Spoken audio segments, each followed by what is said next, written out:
6월 4일 수요일 역대상 5장 1절로 6장 81절 후회 없는 부르심입니다. 오늘 묵상하실 말씀은 5장과 6장 전체입니다. 5장은 이스라엘 동쪽 지역에 거주했던 세 지파의 족보와 역사를 기록합니다. 저들의 축복과 심판을 동시에 기록해서 포로에서 귀환한 이스라엘에게 하나님을 신뢰하는 것과 그 말씀에 순종하는 것의 중요성을 강조하는 것이죠. 6장은 레위 지파의 족보를 중심으로 기록되었습니다. 이스라엘 전체 공동체 안에서 제사와 말씀 사역의 중심축이 되었던 레위 지파의 사명과 역할을 중심으로 그들의 이름이 소개되고 있습니다. 먼저 5장 1절 이하를 읽겠습니다.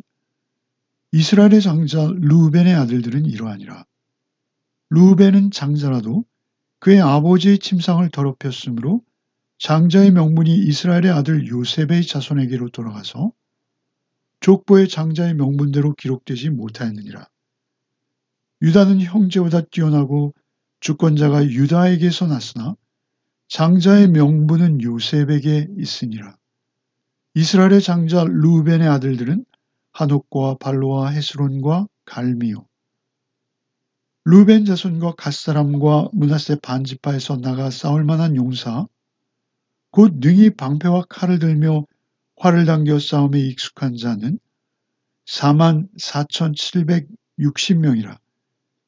그들이 하갈 사람과 여드로와 나비스와 노답과 싸우는 중에 도우심을 입었으므로 하갈 사람과 그들과 함께 있는 자들이 다 그들의 손에 패하였으니 이는 그들이 싸울 때 하나님께 의뢰하고 부르짖음으로 하나님이 그들에게 응답하셨음이라.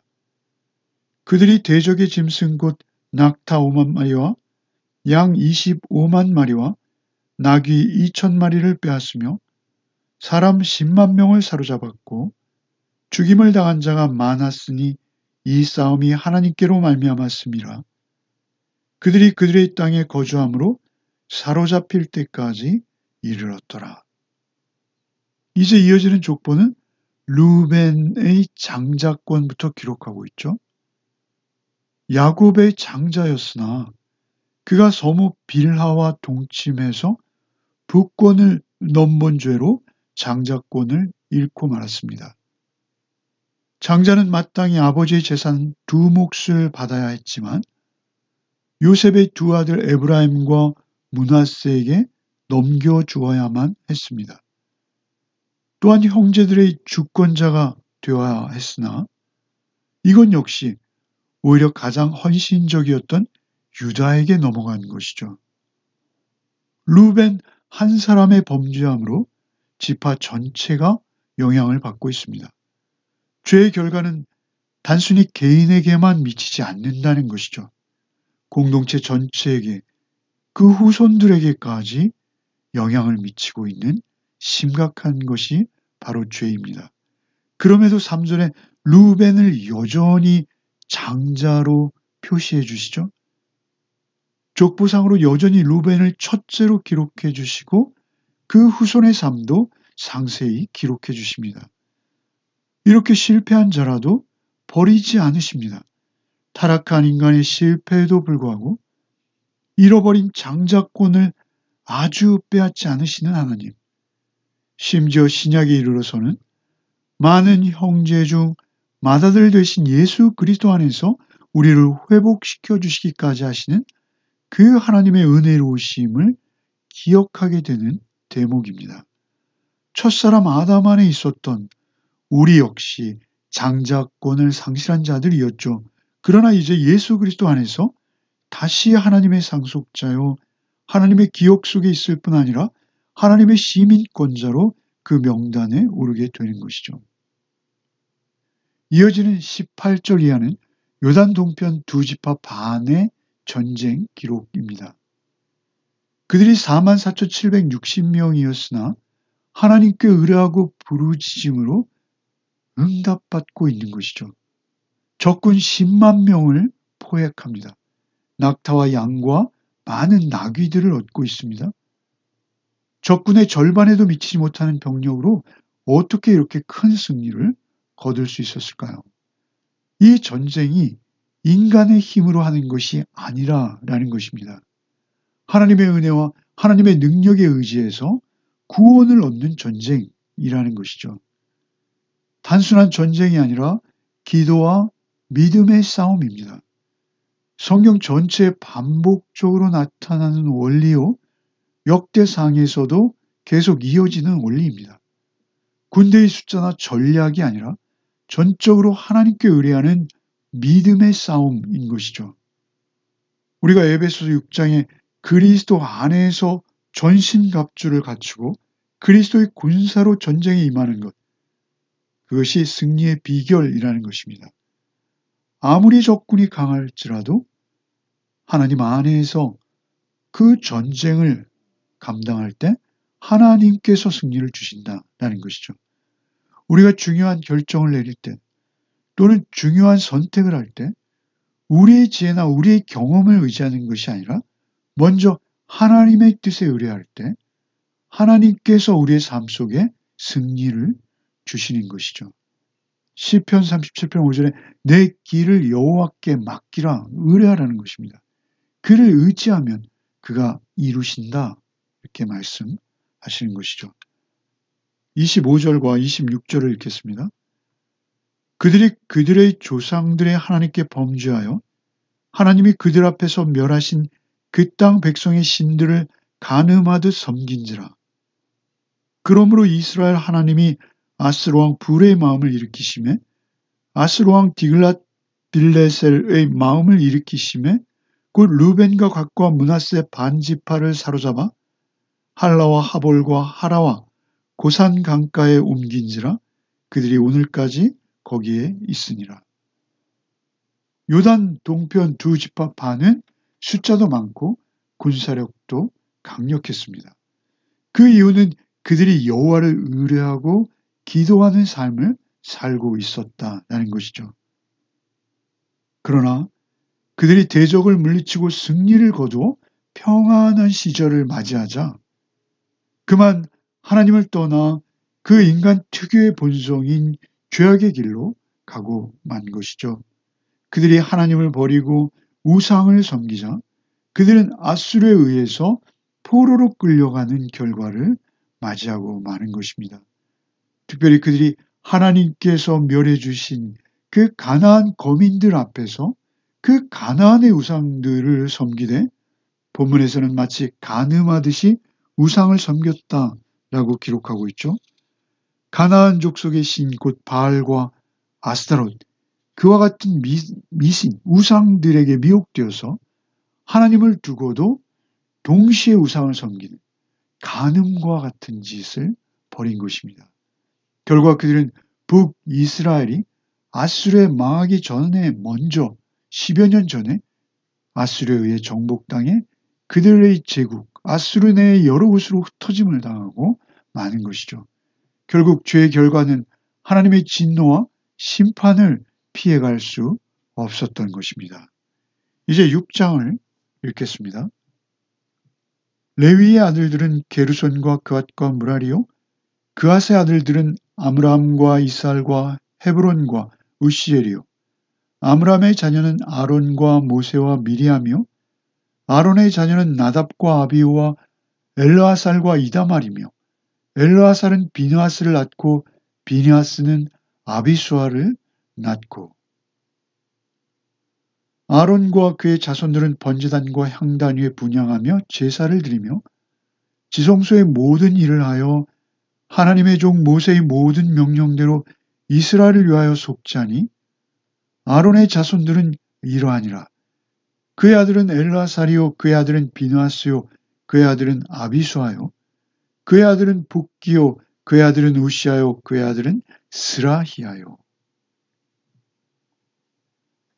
그앗 자손의 남은 자에게는 절반 지파 즉 므낫세 반지파 종족 중에서 제비 뽑아 10성읍을 주었고 게르손 자손에게는 그들의 종족대로 이사갈 지파와 아셀 지파와 납달리 지파와 바산에 있는 므낫세 지파 중에서 13성읍을 주었고 무라리 자손에게는 그 종족대로 르우벤 지파와 갓 지파와 스불론 지파 중에서 제비 뽑아 12성읍을 주었더라.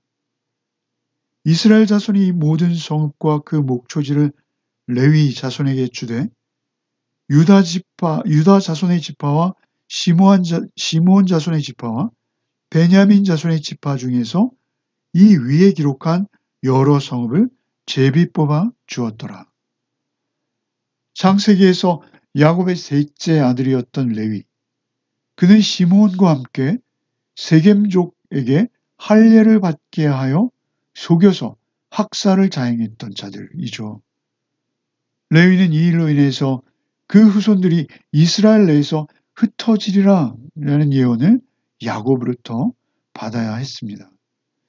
그러나 레위가 출애굽하고 금송아지 숭배 사건이 있을 때 하나님 앞에 순종하고 헌신하죠.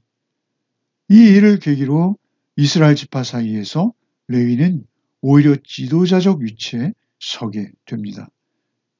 역대기를 기록한 것으로 여겨지는 에스라, 그 역시 레위 지파의 제사장 출신인 것이죠.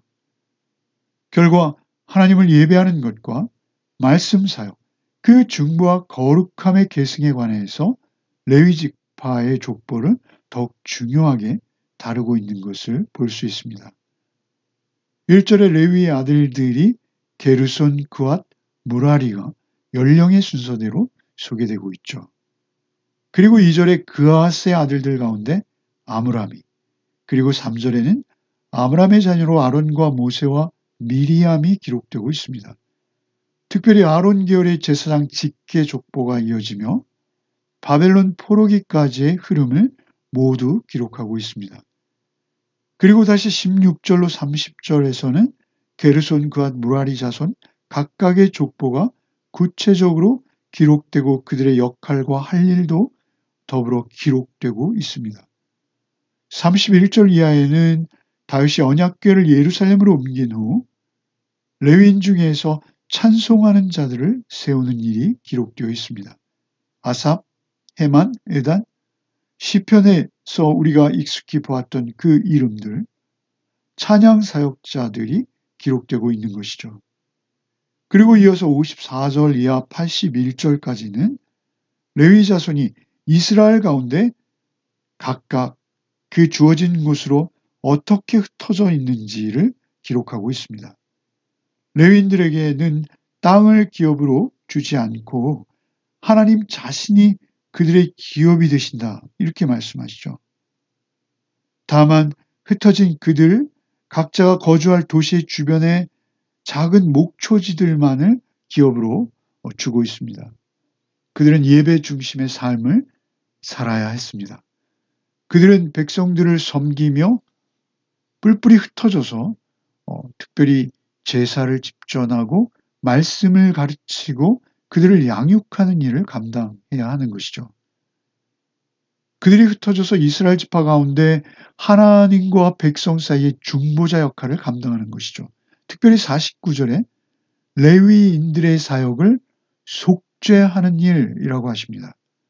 속죄에 해당하는 원어의 의미는 덮다라는 단어에서 파생되는 말입니다. 그렇게 속죄하니라는 말은 대속제물의 희생을 통해서 범죄한 이스라엘, 그 인간의 죄가 안 보이도록 덮어서 용서받게 한다라는 의미가 있는 것이죠. 곧 제사장들의 임무는 희생제물로 하나님께 제사를 드림으로 백성들의 죄를 하나님께서 용서하시도록 하나님과 백성 사이에 그 죄를 덮는 중보사역을 하고 있었던 것이죠. 그런 의미에서 아론과 그의 후손들, 특별히 제사장들의 사역, 그 속죄 사역은 예수 그리스도의 대속의 사역을 예표하고 있는 것입니다. 결국 레위인들은 어떤 특정 지역에 모이지 않고 백성들 속에 흩어져서 제사, 곧 예배를 통해서 백성들의 속죄와 거룩을 위해서 힘쓰는 것이죠. 레위인들은 결국 흩어지는 저주를 받았습니다. 그럼에도 불구하고 오히려 하나님의 축복의 통로로 변화되어지는 것이죠. 그래서 오늘날 우리가 예수 그리스도로 대속의 은혜를 누리고 우리 성도들이 세상에서 교회의 역할, 성도의 역할을 감당하는 것과 같은 것입니다.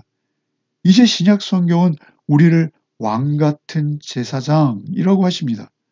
오늘날 교회 곧 성도들은 백성, 그 세상에 흩어져서 하나님들과 사람들 사이에 가교, 곧 다리 역할을 감당하게 되는 것이죠. 우리를 세상 속에서 예배자로, 또한 삶을 그 예배로 드리게 하시고 말씀의 사역자, 특별히 말씀의 전파자로 살게 하셨습니다. 오늘 우리가 하루의 삶을 감당하실 때에도 우리 각자 처한 자리에서 복음을 우리의 산제사, 곧 삶으로 살아내시고 또 특별히 말씀을 증거하고 전하는 그런 복된 삶을 살아내는 복이 우리 모두에게 있기를 바랍니다. 잠시 기도하겠습니다. 주님, 실패한 저희를 끝내 버리지 아니하시고 기억하시며 기록하시고 회복의 기회를 주시니 감사합니다. 그 받은 은혜, 그 부르심에 결코 헛되지 않으며 순종의 삶을 살아내는 오늘 하루가 되게 하여 주시옵소서. 내 지혜나 힘을 의지하지 않게 하시고 어떤 상황에서도 주님께 의뢰하며 기도하는 삶으로 나가게 하여 주시옵소서.